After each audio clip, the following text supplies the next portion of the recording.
Si quelqu'un veut savoir qui nous sommes, ce qu'est l'Amérique, comment nous réagissons face au mal et au terrorisme, c'est comme cela, de façon désintéressée, avec compassion et sans crainte. Le deuxième suspect des attentats du marathon a été arrêté. Il serait hospitalisé dans un état grave.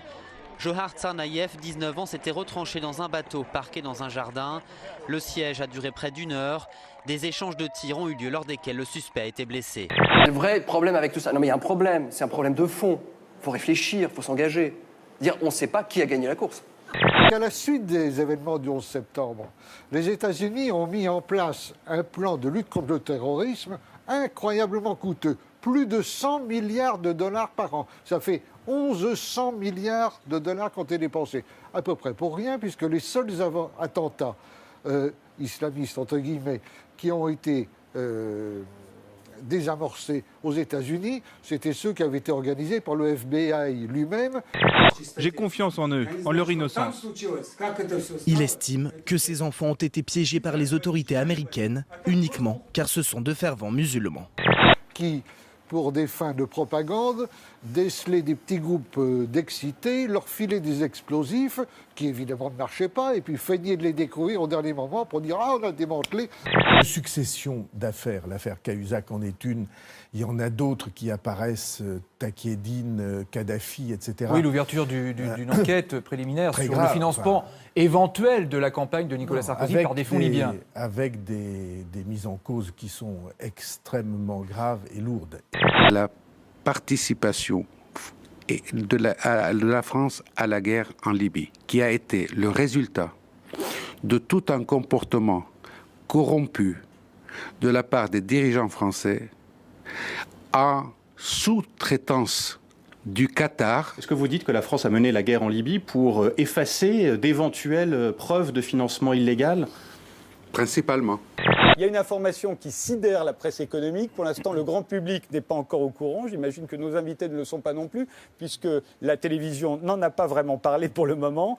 Les politiques d'austérité qui sévissent actuellement dans nombre de pays européens auraient été inspirées par une erreur de calcul.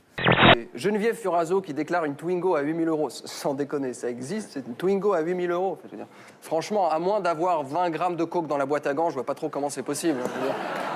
Il y avait eu une erreur, un décalage de lignes, et que lorsqu'on recalculait tout ça... Alors il faut le voir, c'était sur un tableur Excel, on va le voir exactement. Et malheureusement, ils se sont trompés, ils ont oublié des pays. Ils ont oublié l'Autriche, ils ont oublié la Belgique, tous ceux qui sont en bas, en fait, ils les ont oubliés. Ils ont oublié 5 pays, exactement comme à l'UMP, la COCOE avait oublié Wallis et Futuna et la Nouvelle-Calédonie dans leur décompte de voix.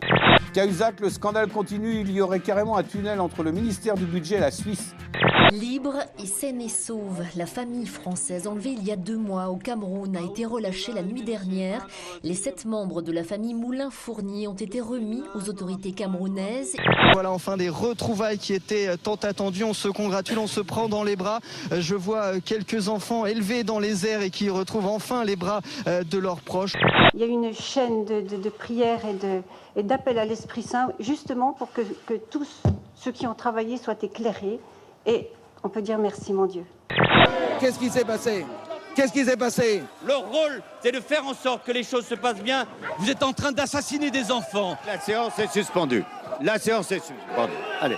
Un climat électrique, on s'exaspère de part et d'autre depuis l'accélération du calendrier parlementaire pour le texte sur le mariage pour tous la semaine dernière.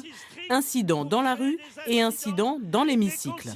Dans la nuit de jeudi à ce vendredi, où on a vu des élus très échauffés. Bon, il faut dire que l'heure était tardive, il était quasiment 1h du matin. Alors on ne sait pas où certains avaient passé les petites pauses. Vous pensez à la buvette, c'est ça? Écoutez, moi j'ai rien dit, je vous laisse endosser la responsabilité. Mais enfin, pourquoi pas? C'est faux.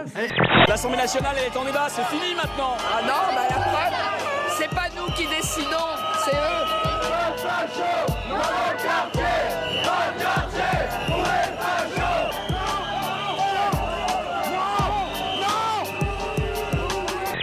Une course contre la montre pour sauver une vie. Ces secouristes tentent de dégager cette femme, prisonnière des amas de béton et de ferraille. Il est 8h du matin quand la province du Sichuan est secouée par un violent tremblement de terre. Dans les écoles, les hôpitaux, les supermarchés, c'est sauf qui peut. Mais tous n'ont pas eu le temps de fuir. Vu du ciel, certains bâtiments ont été rayés du paysage. Dans les rues, des hôpitaux de campagne sont montés. Le bilan provisoire est lourd, plus de 100 morts et 2000 blessés.